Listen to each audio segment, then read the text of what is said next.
Di tengah kasus keracunan massal MBG yang dihadapi Badan Gizi Nasional, Jumat kemarin Menteri Keuangan Purbaya menemui Ketua BGN Dadan Hindayana di kantor Badan Gizi Nasional. Purbaya jelaskan ia ingin mempelajari proses saluran anggaran makan bergizi gratis yang saat ini digelontorkan 71 triliun rupiah dan akan ditambah 28 triliun rupiah pada tahun 2025. Purbaya pastikan Kemenkeu akan membantu BGN agar seluruh anggaran bisa terserap. Tahun depan banyak besar anggarannya. Saya mau lihat seperti apa sih BGN, seperti apa. Saya mau belajar, bukan ini. Mau ngambil penyerapan anggaran nih Pak? Saya mau lihat penyerapan anggaran seperti apa. Kalau ada bisa bantu. Kalau nggak bisa ya udah. Gitu. Kenapa Pak serapannya rendah gitu Pak? Nggak tahu. Nanti saya mau lihat seperti apa. Tapi beliau udah punya program yang bagus, saya pikir, jadi kita nggak usah khawatir. Nanti kalau penyerapannya masih rendah, mau digeser-geser lagi atau gimana Pak? Nanti kita lihat dulu ya Mbak ya. Penasaran aja. Kalau misalnya ada penambahan dana lagi kan tahun depan juga naik, itu gimana? Nggak tahu nih pasti tahun depan. Kan tahun depan banyak besar anggarannya. Pokoknya mungkin nggak perlu ya. Badan Gizi Nasional sudah mengakui ada kelalaian dan pengelolaan yang tak sesuai SOP di balik terjadinya keracunan massal MBG di sejumlah wilayah. Lalu bagaimana mengusut biang masalah dari terus berulangnya keracunan MBG? Kita bahas bersama anggota Komisi 9 DPR fraksi PKB, Ning EM Marhamah Zulfahis, dan mantan Direktur Penyakit Menular WHO Asia Tenggara, Profesor Chandra Yoga Aditama. Prof. Chandra, Bu Ning, selamat petang semua. Ya, selamat sore. Siap, saya ingin ke Bu Ning terlebih dahulu bahwa Presiden setelah tiba di tanah air menyebut akan segera memanggil Kepala BGN. Menurut Anda, poin apa yang harus diprioritaskan Presiden untuk segera dibahas? Pertama, ini kan anggaran MBG ini kan cukup fantastis ya. Tetapi yang pertama adalah yang terkait keracunan ini. Pertama, berarti kan harus bagaimana kita memperketat SOP-nya. Nah, SOP selama ini kan sekarang ini kan terlalu misalkan mengejar bagaimana agar penerima manfaat itu bisa sesuai ditargetkan oleh Presiden, yaitu berdirinya berapa 25 ya 30.000 SPPG, terus kemudian 8.000 penerima manfaat. Nah, sehingga karena kita mengejar target sehingga melupakan SOP ini. Nah, menurut saya yang pertama harus dievaluasi adalah SOP tersebut. Pertama, ketika SPPG yang mengalami kejadian luar biasa itu harus segera di stop sampai kemudian jelas dan diinvestigasi ini kesalahannya di mana. Jadi mereka tidak boleh langsung masih beroperasi. Pertama itu di stop dulu, mungkin di clearance 1 atau 2 bulan atau berapa lama sampai kemudian kedua dipastikan bagaimana agar hal ini tidak terjadi lagi. Jadi terutama kepada SPPG yang baru buka itu harusnya diberikan dulu kayak semacam pelatihan atau terus kemudian juga diedukasi oleh BPOM ya. BPOM kan punya itu keahlian ya bagaimana agar makanan ini aman dikonsumsi. Nah itu biar BPOM lah kemudian masuk di sana. Misalkan ketika pengelola dapur bersama krunya yang 50 orang di SPPG tersebut udah dilatih bagaimana cara mengelola makanan ya, bagaimana cara membuat makanan yang aman untuk dikonsumsi, tahapan-tahapannya barulah kemudian mereka diizinkan untuk buka seperti itu. Ini kan permasalahannya SPPG yang baru itu biasanya buka langsung 3.000. Nah, menurut saya gak masalah ketika yang SPPG baru itu setelah dilatih itu bertahap. Kalau dia memang 3.000, mungkin 1.000 dulu, terus kemudian barulah minggu selanjutnya dinaikkan sampai kemudian sesuai dengan target yang akan dia edarkan makanan tersebut seperti itu. Oke, itu kan sekarang itu tidak seperti itu. Silakan. Oke, saya ingin tanyakan peran dari Komisi 9 secara spesifik, Bu Ning. Karena kita tahu bahwa Komisi 9 adalah mitra dari BGN. Apakah sampai dengan saat ini Komisi 9 menilai bahwa BGN dalam tanda kutip tidak mampu menyelenggarakan MBG seorang diri, hanya satu instansi?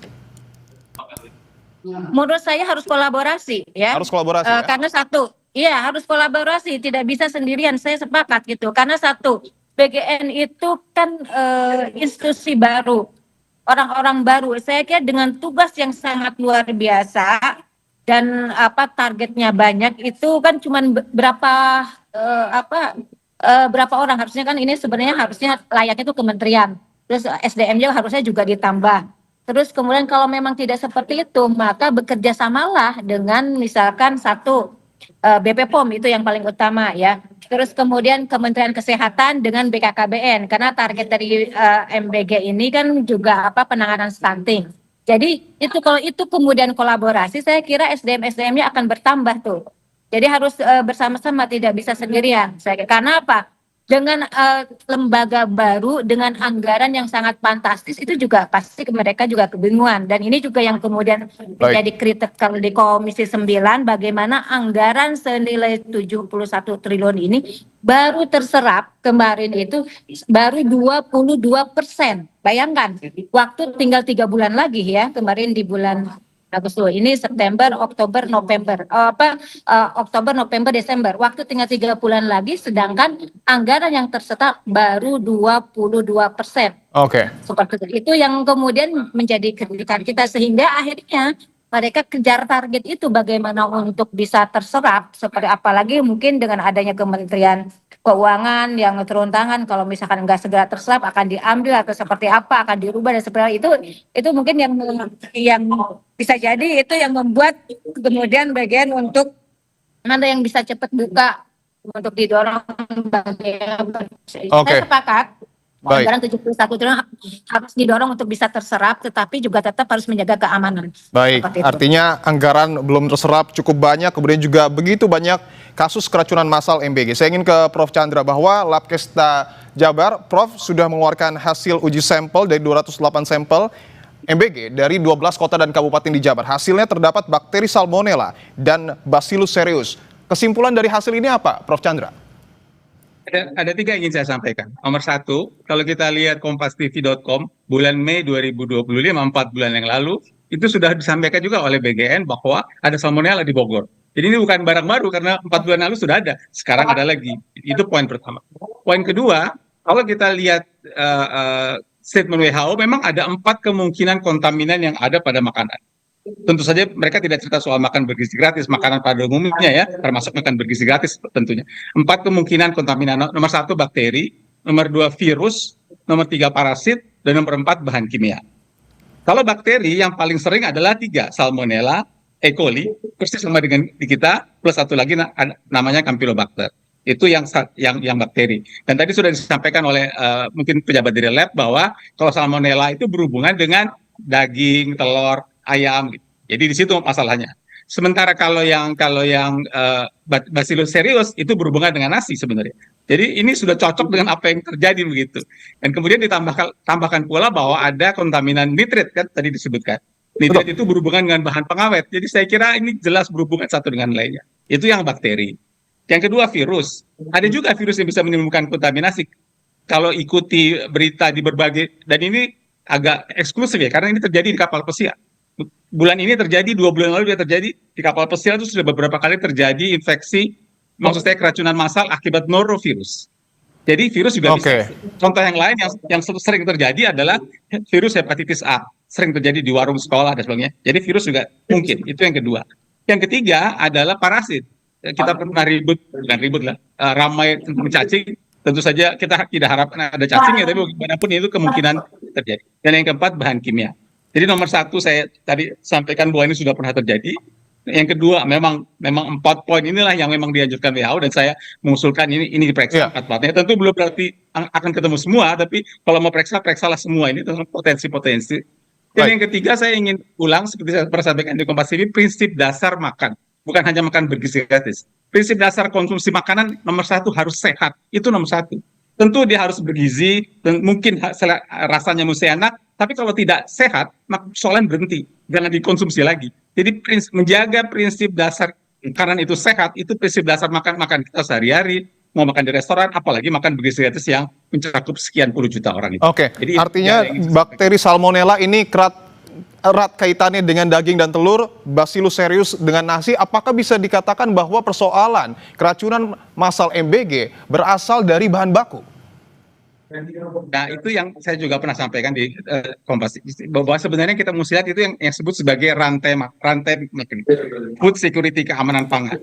Kita memang sebagian besar mungkin kasus terjadi di SPPG atau di dapur, tapi yang dinilai harus dari awal sampai akhir. Awal itu artinya bahan bakunya. Apakah sayurnya atau ya sayurnya itu ada insektisida apa tidak? Apakah hewannya itu hewan sakit yang dipotong ada penyakit atau tidak? Kalau itu bagus, maka bahan baku itu kan ditransportasi ke gudang. Apakah selama transportasi berjalan baik atau tidak? Apakah kalau misalnya saja ada ferry yang terhambat atau jalan rusak, truknya jadi diam 2-3 hari kan bahan bakunya jadi rusak. Yang ketiga, gudangnya. Apakah gudangnya itu baik, kelembapan tepat atau tidak, suhu dan sebagainya. Yang keempat baru SPPG-nya. Jadi faktornya bisa macam-macam.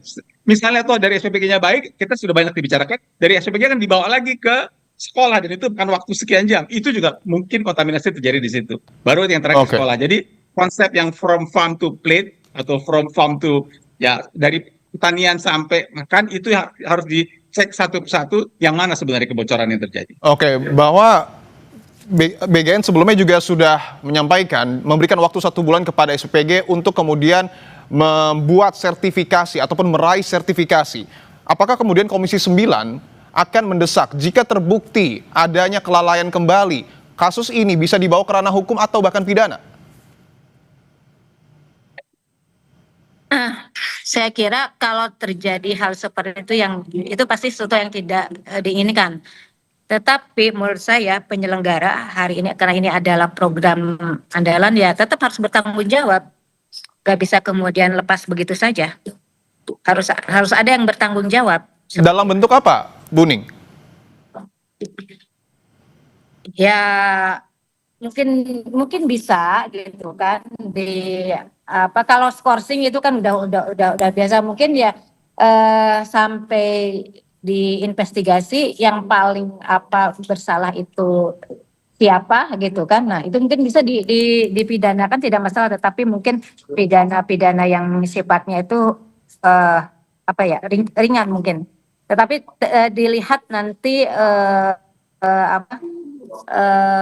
misalnya kalau sampai kehilangan nyawa ya misalkan itu kan itu, tetapi kalau misalkan kerugian misalkan kayak cuman dia keracunan, tetapi kemudian misalkan negara harus hadir tuh untuk mengobati dan sampai sembuh gitu. Tetapi kalau sampai kemudian itu menghilangkan nyawa, nah itu saya kira itu harus tanggung jawab sesuai dengan mungkin aturan yang berlaku. Oke, saya ingin tanyakan lagi ke Buning bahwa tadi juga Buning sebelumnya sudah menyampaikan bahwa perlu ada kolaborasi dan juga ada rantai pasok yang begitu panjang dalam penyiapan MBG ini. Pihak-pihak mana saja yang paling tepat untuk kemudian dipilih berkolaborasi dengan BGN? Pertama itu BP POM ya, karena BP POM kan tugas utamanya adalah Badan Pengawas Obat dan Makanan. Ya. Dan di BP POM juga ada ya makanan yang olahan itu ada beberapa gitu. Itu yang pertama. Terus kemudian kedua, kalau secara substansi adalah BKKBN. Ini karena target utama ada penanganan stunting. Terus kemudian Kementerian Kesehatan. Itu saya kira 3 stakeholder itu yang kemudian harus diajak kolaborasi. Seperti itu. Baik, tentu kita harapkan tapi bahwa... kalau dalam hal ada kejadian luar biasa, selain yang itu tadi mungkin juga bisa dilibatkan, tidak masalah. Misalkan Polri, seperti itu. Kalau memang kejadian luar biasa yang sampai merugikan apalagi menghilangkan nyawa, seperti itu. Tentu itu tidak kita harapkan terjadi, kita berharap bahwa MBG berjalan dengan sebagaimana mestinya. Kan? Ya. Baik, siap. Terima kasih banyak Prof. Chandra dan juga Buning telah bergabung di Kompas Petang. Sehat-sehat selalu.